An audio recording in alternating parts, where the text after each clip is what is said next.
A very good morning to you guys. Welcome to Asake Online. This is the Breakfast Club. My name is Brighton Ncube. Today, I'm joined by Honorable Member of Parliament for Lobengula-Magwegwe Constituency, that's Honorable Tendai Nyathi, to help me unpack and get to know his constituency and reflect on his time in Parliament. Good morning to you, sir. Welcome to the show.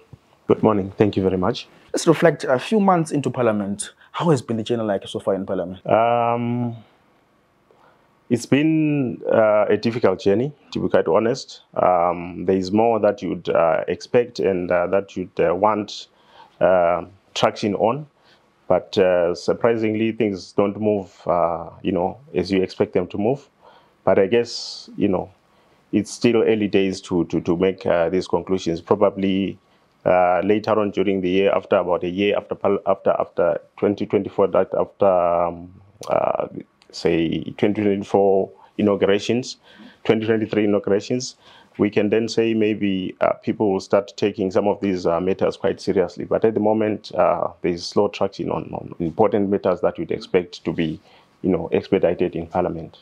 Allow me to take you back during the candidate selection process from CCC. I know that was a controversial and that people spoke about that in length. You were part of those people selected by the community. What really happened there in terms of not being filtered by the party?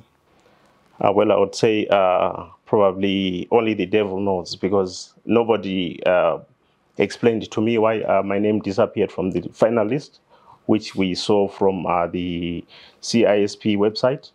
I only learned about the fact that my name was not on the list anymore at the nominations court, because I went there just like everyone else who thought that they'd, triumphed on the selection process. So when I got to the nominations court, then I asked the local leadership that was there, where would I get the forms, etc., and then they told me, no, you're actually not part of us. You've been replaced by someone else. I tried asking why. They said, this is what we got from Harare. It was nominations day. There was no way to kind of appeal or get clarity from. It was already after around 2 p.m. I think. So it came over. I noticed something should have happened, but I said, okay, it's fine. We'll move on. We still went on and supported the party's preferred candidate.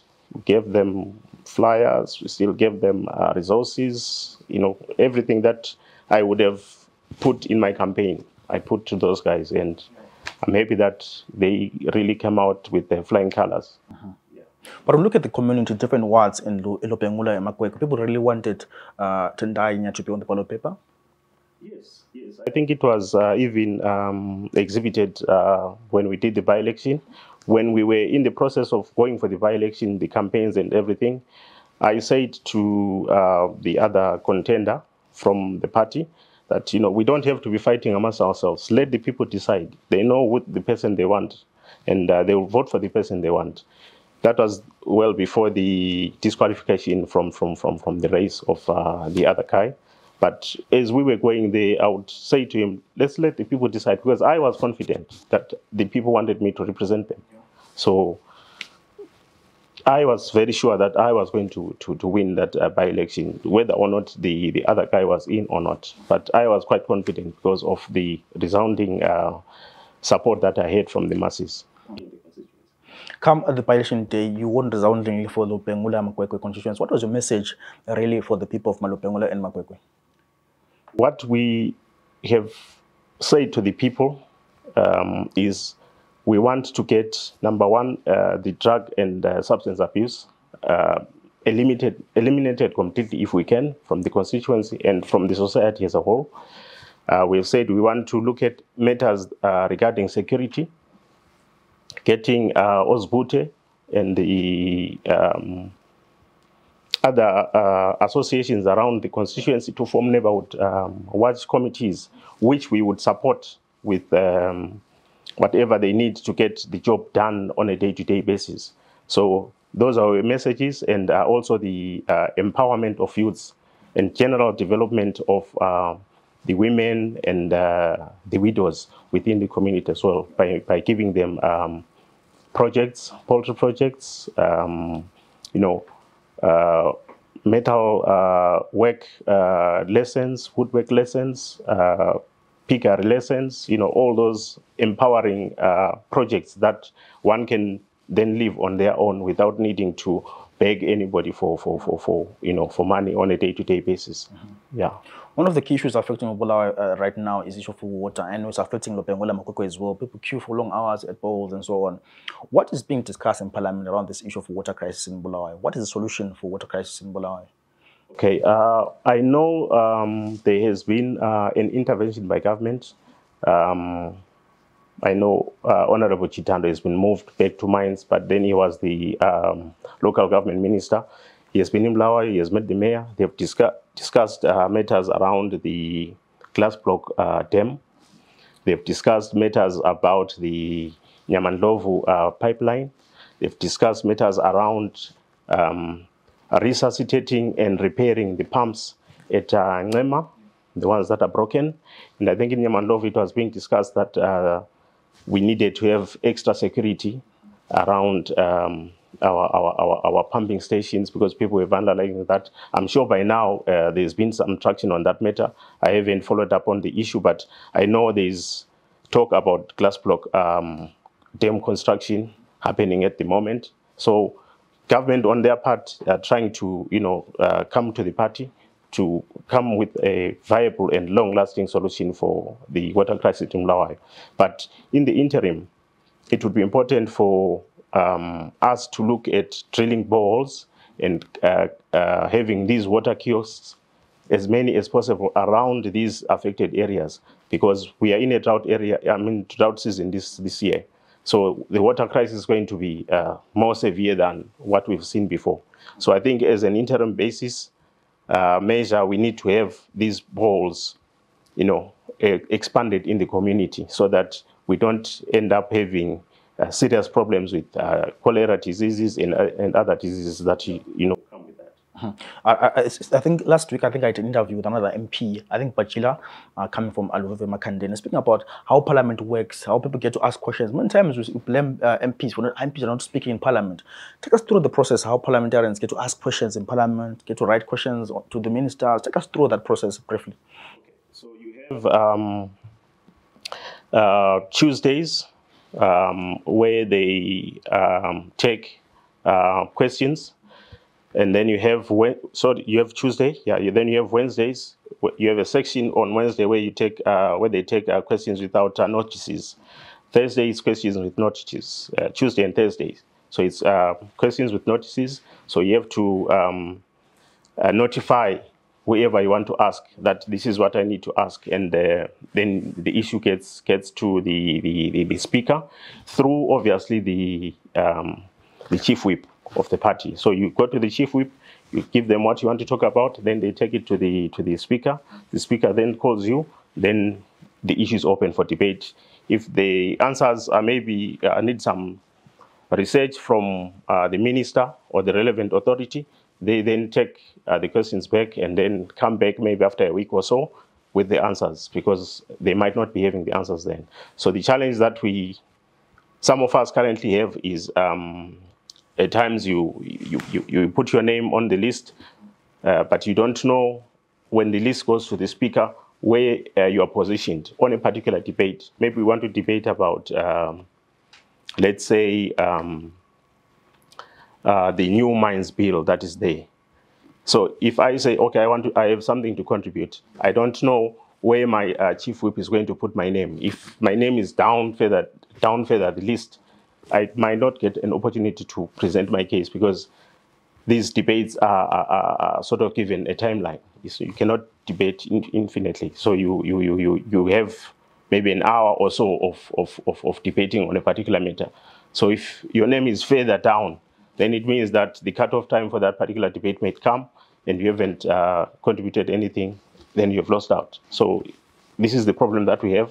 But we are in discussion with the other guys to say, guys, at least you must also consider our positions on some of these matters, so that we all have, a fair chance to discuss or debate on matters that are risen in Parliament. But also, Honorable Nyathi is an MP that came through after by-election. You know, there was triple C candidates that were selected. They went through the constitutional elections. Some won, and then there's a by-election. There's a recall. Then there's a by-election. You came through that by-election and won the under triple C. As an MP coming from triple C, another, if I use the word faction, how is the treatment like in Parliament? Speaking about the chief whips now, how is the treatment like in Parliament, and how are you working with other guys that won in the first election? I would say now it's getting better because people would have, these cold feet or cold shoulders whenever they see you. But eventually, because you meet in various committees and you then meet maybe at the hotels and elsewhere, as you then meet outside and people start having a background of who are you, how did you then find yourself in Parliament? When you try to explain to them now, then they start only understanding that, okay, so this guy is not like a rebel as we thought. We thought maybe he was a rebel, but now we understand where he's coming from. So, they generally start loosening up. So I'd say it has improved drastically you remember that when we were sworn in last year in December, I think it was the same date that they were also, most of those members were then suspended from Parliament because of, the rowdy behavior that they'd exhibited during that moment. So they only came back in January. So around January to around February, that was like the first month that we were meeting. But now things have improved from like February. We're only in April now. And I think we last said around month end of March. So we only had like one good month to then start rubbing shoulders and getting into different discussions and meeting in different committees. Then people start saying, okay, so this guy is not as bad as we thought. We thought maybe he was an imposter or he was, someone who just came from Norway. They now understand if you give them the background, what you've done with the party, how long you've been with the party, then they start reflecting. And, some of them actually recalling that, I remember there are some ladies that came to me in March.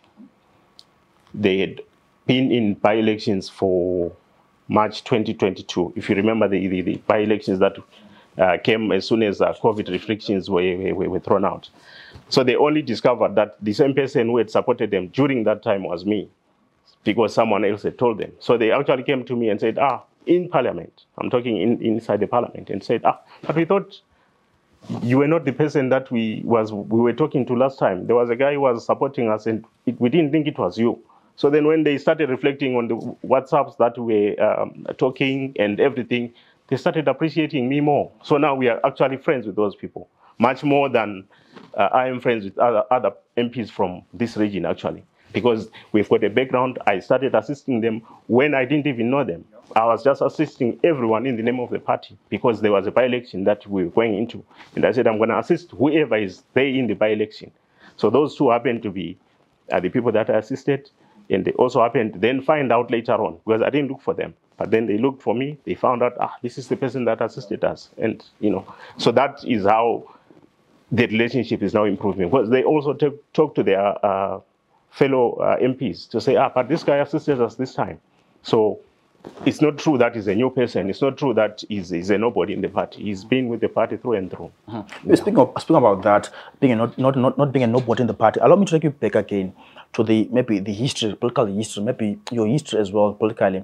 Who is Honorable Tendai Nyathi in terms of political history? Were you part of the MTC Alliance?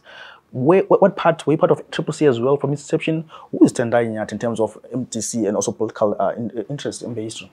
Okay, so as soon as the MDC was formed, that was in 1999, I was a student in Bulawayo here at the Bulawayo Polytechnic, and we were co-opted into those student organizations, and that's where I operated from. But I was never really interested in, the higher political office. It was just a matter of getting a change in the country. That's how I participated from, I think, 99 to around 2007. Then 2007, I left the country. I went to South Africa. I joined again the branches there in South Africa. We're quite active there, mobilizing and doing everything else. And then around 2008, I came back to vote. And from there, I then moved out again. But I came back, I think it was 2010. And then there was that split between that formed MDC Green. So we were the remnants there in MDC Green. So we stuck with MDC Green until a time when the alliance was then formed. So we absorbed back into the MDC alliance, and we carried on until we had problems with Monzora when, you know, he was abusing his power and stuff like that. So my understanding is the leadership then of MDC Alliance decided to change or create a new name, which the party was going to contest under, which they said we're going to call ourselves Triple C for the purposes of the by-election that was coming. The one that I'm saying I supported those ladies on. And also the color then was then decided that it's going to be yellow. So, you know, at that moment, then I became more active now because I realized, because by that time my constituency was still Ncube Lobengula. So, but then I realized, and I think we had a councillor there, Lillian Mlilo, who had been recalled. But then I realized that, you know, Monzora's team had resources, and ZANU-PF also had resources. So there was a very good chance that they were going to get that seat from Triple C. So I decided, no, I'm now going to go all out, full force. So I started assisting the people there in Lobengula, sorry, and all the other areas. I think in total, I assisted about 12 candidates on that by-election. Some even where Honorable Tofa was beaten, and also put some contributions there. I think also it was the same area where Honorable Pool was also attacked. All those by-elections, I was actively involved. So from that moment, then I said, no, you know what? I can't be letting other people take the front on this thing. It demands that I also take up. So that's when the people started then, you know, suggesting that probably you could lead us. That was still before delimitation. So we're still talking about Ncube Lobengula at that time. But then delimitation then came, and it threw me on to Lobengula-Magwegwe. And then Ncube Lobengula was now separated from where I was. So then I started working with the people in Lobengula-Magwegwe, the whole area. Of course, the area is quite big because now it includes Pelandaba, it includes Pumula South, parts of Pumula South, part of Pumula East as well. So it's quite a very big area now. But yeah, we've pretty much touched all the corners of the constituency, and the response is quite positive. But how are you communicating with these people? I know at the delimitation issue of Ncube Lobengula, now Lobengula-Magwegwe, it's not big constituency, right? How are you communicating with them, and also how are you doing your feedback meetings? So what we've done is we've created a constituency group where we post relevant or important messages there. But what I physically do, because I'm not a tech-savvy person so much, so I go there physically. So I've got points where in a ward where I say, okay, this is where we hold our meetings. Like in Ward 14, we come at the club. Ward 18, we also come at the club. Ward 29, we either meet in Magwegwe North or Magwegwe West. So I physically go to those meetings when people have their residence meetings, their Zbute meetings, or if there's a funeral, I go there and give updates to people directly myself. But otherwise, most of the stuff is put on the social media, on the WhatsApp. So during these feedback meetings, what are people saying? I know there are many concerns in Bulawayo, issues of water, issues of theft, issues of alcohol and drug abuse. What are people saying to you, MP, around these issues that are affecting them daily? The same complaints that are all over the country. Well, the biggest problem that we currently face is drug and substance abuse. You know, the lack or let me say the lack of willingness from the politicians, or let me say the government, to apprehend and put away these drug lords is really concerning, because people know, they will tell you that drugs are peddled by this guy at this particular place. You go and make a report. The next day, the guy can be apprehended, yes, but the next day you'll see the guy back at his house. They will tell you they didn't find any evidence. So somewhere, there's some collision between the enforcement agencies and these drug lords. So that is a very serious problem that we are currently facing. The other one is general unemployment. There's no jobs. The government does not seem to be able to, create meaningful employment. So that is also a cause for concern. But it's stuff that requires, I always tell them, it's stuff that requires you and me to come up together and see how we can alleviate this problem amongst ourselves. Because to be expecting the government to come and create jobs for us, it will take a lot of time. There's a lot of policies that investors are looking at, policies which the government doesn't want to attend to. So it could be 5 or so many years before those policies are conducive for the investors to come and put money in the country. First of all, we have to fix our roads. Nobody's going to come and put money in a place. If you go to the industrial sites now, all the roads are in bad shape. Who is going to be driving their cars on those roads?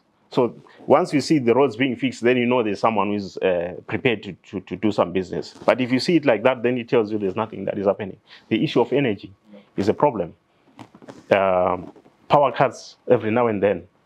I'm glad in the in the Energy Committee, Energy and Power Development Committee, there's talk of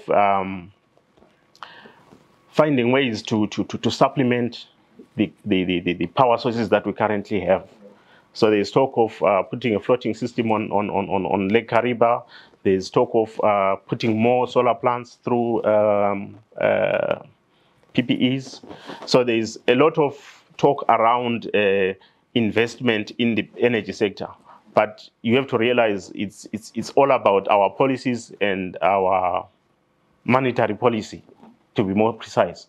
Because if someone is going to come from outside the country to do an investment in Zimbabwe, they need to know how they are going to get their money back. So as long as our currency issues are not resolved, our monetary policy is not resolved, people are hesitant to come and invest because you don't know whether or not you'll be able to take your money out, your initial investments out back to your country. So those are the other issues that we hear people talking about, and we try and give them those assurances. But ultimately, some of these lie with the government itself to say what is the willingness from the government part to really honor these policies that we introduce on a day-to-day basis. Yeah. I'm going to touch on the issue of the energy. I know you sit on that committee in Parliament. Is it right now in studio? There's no ZES right now. We're using a backup power. But also on the mines department now, what's being discussed in the mines department? I know you sit on that committee as well. What's being discussed there in the mines committee? Pertinent issues at the moment are land degradation. In my constituency, in Magwegwe West and Magwegwe North, there's in Pumula or other constituency, but in between the two constituencies, there's a mine there, a quarry mine, and they are blasting every now and then. There's too much dust, coming back to the flats. In my constituency, there's cracks on the houses that are, facing this mine. So there's quite a lot of land degradation, pollution that is happening around. And these matters, we are trying to raise them with the minister to say, these are the problems that we are facing. How can we then, bring sanity between, the miner and the community? How do we then coexist? So these discussions are happening as we speak. I'm glad there is an organization called ZELA, which then goes around in communities, educating the communities and also sensitizing the miners or the investor, whoever it is, to say, look, you also have an obligation to, look after the environment and also look after the community. So there is also the issue of community beneficiation. We have a problem with our all-weather friends. Personally, I have not seen where they've done any development wherever they've invested, and we are trying to say to the minister, look, these people will come to our country and mine as much as they want, okay? They go and store the ore in their countries. After 5-6 years, they tell you, no, the market is not doing so well. We now have to cut the prices on these minerals or metals, whatever it is. So we are trying to say we need to have proper processing plants within the country where these mines will process the product here in the country. Imagine if we were producing lithium batteries in this country. Our own Zimbabwean brothers and sisters working in those lithium manufacturing plants here in the country. And then we export the batteries outside to China or to South Africa, to England, wherever those lithium batteries are required. It would benefit the communities a great deal, rather than just exporting the ore as it is. It's being stored somewhere there. After 5 years, they'll say, no, we think we've got enough ore now maybe to push us for 10 years. So let's slash prices. So if you look at all these other mines around Zimbabwe, this is how we sort of like operate. Platinum, there is no processing plant in Zimbabwe. You only have, I think, a concentrator in somewhere in Gezi there. But I've not heard of any other plant apart from that. So I don't know whoever is mining platinum if they're taking their platinum to that concentrator. You look at chrome. There is no processing plant in Zimbabwe. But every day you see these trucks with ore is being exported out. And after some time, these guys who are currently collecting it, they will tell you, no, this price, let's push it down. Because now we've got so much ore to last us for the next 10 years. So let's slash prices. So these are the matters that we are discussing, the beneficiation matters, and also, trying to improve on our processing plants in the country. So I'm glad there is this new mining bill that is currently, it has been gazetted, I think, in February. It tries to look at all these matters. And also, the other thing that I have since learned is sometimes you want to go and blame a particular company that is doing mining there. But if you go through the agreement that they would have signed with the government, it does not specify that they will attend to roads. It does not specify that they will build a school. So all those things now are being attended to in this new bill. So now the community must come. If you want to come and build your mine in my community, the community must come around and say, okay, we understand you want to come and do your mining here, but this is what we expect of you, as an investor. So all those things, they are never followed up on before the miner starts his work. We only see the miner mining, like the one that I'm telling you about in Pumula. You'll find maybe if you go deeper into details, you see he doesn't have an obligation at all to the next school that is just close to him, or the flats, or the environment around there. His is just to mine and supply whoever he supplies. Yeah. Now let's turn on to the CDF. I know the Constituency Development Fund. You receive this money. What are the plans for Lobengula-Magwegwe? I know there are many problems facing the constituency, but what are the major key issues that are going to tackle with CDF? So from the discussions that I've had with the residents, the biggest problem that we face now is water. So we would channel some of that money to maybe JoJo tanks or drilling boreholes themselves, just to make sure that people get water during this period where we are saying we are facing this severe drought. And also then equipping schools. Some schools don't have furniture. We'll be looking at that. And also solarizing these schools, because like you say, we have a power problem. So we need to have some solar setups on these schools so that there is no interruption of lessons or of the school calendar because there was no ZESA or there was no power. So it's those three things that I've heard people lamenting on the most. So that is what we'll be looking at going forward.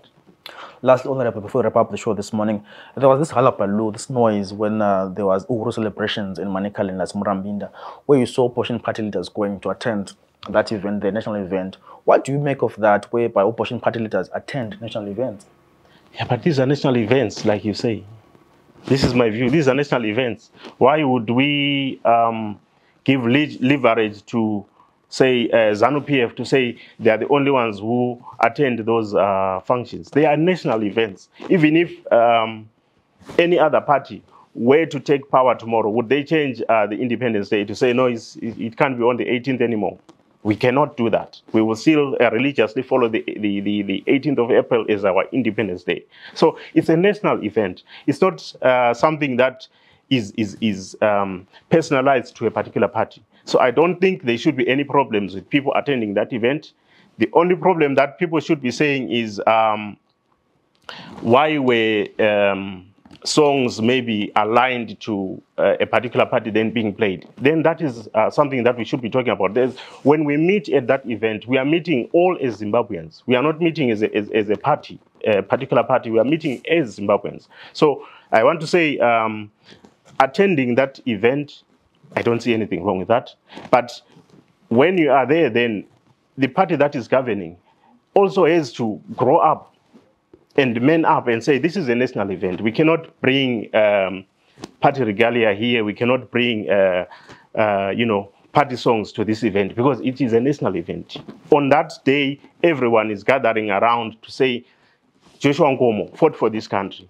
So I cannot say, I'm not going to attend that. All the other fallen heroes that have gone there, Dabaningi's Tole was not ZANU-PF, we know that. He had his own party. But on that day, we say, all they fought for was for us to gain this independence that we are celebrating today. So I think it's actually for everyone to attend that. But then we need now then to communicate with our brothers from the other parties to say, no, look, when we get to that point, we are a family. We are not under a particular party at that moment. We are a family, we are one Zimbabwe or one community. So let's treat it as such so that everyone feels, welcome.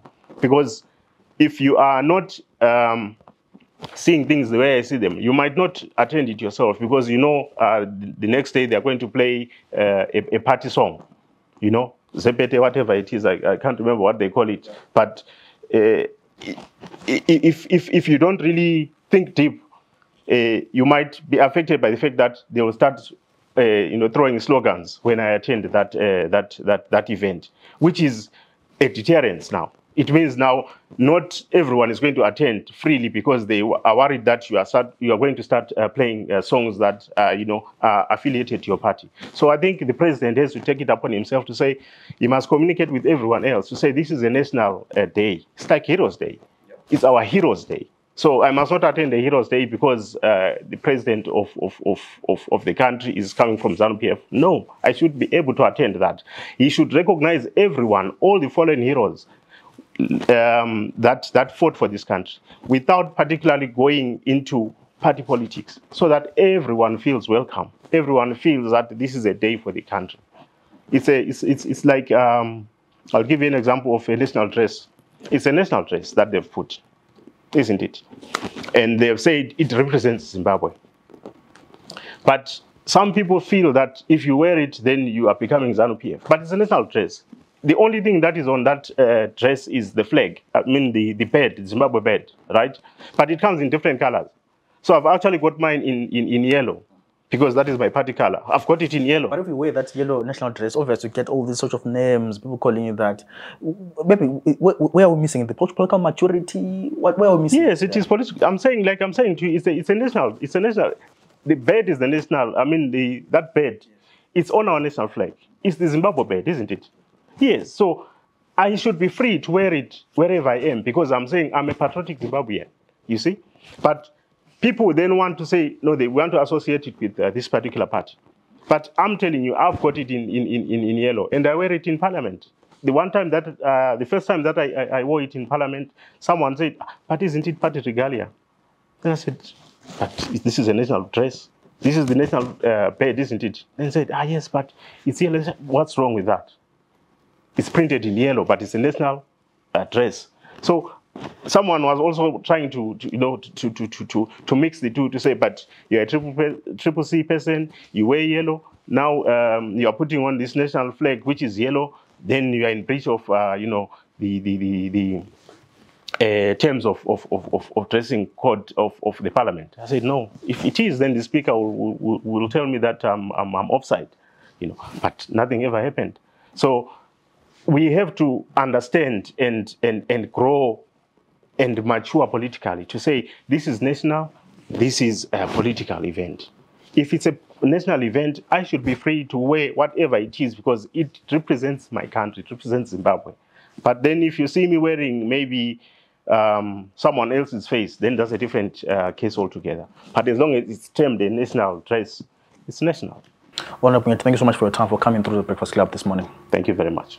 Well, there we have it. You've been watching the Breakfast Club. My guest for this morning is Honorable Tendai Nyathi, coming from Lobengula-Magwegwe Constituency, speaking about many things, the water crisis affecting us, the energy issues, the mining issues. Hope you guys enjoyed the show. Please pass your comments via the comment section there on DMAs. If you have any feedback or anything that you want to tell us, the stories from your communities, please do follow us on all platforms, Twitter, Facebook, YouTube, and also Instagram. Hope you guys enjoyed and enjoy the show. From myself, Brighton Ncube, it's bye for now.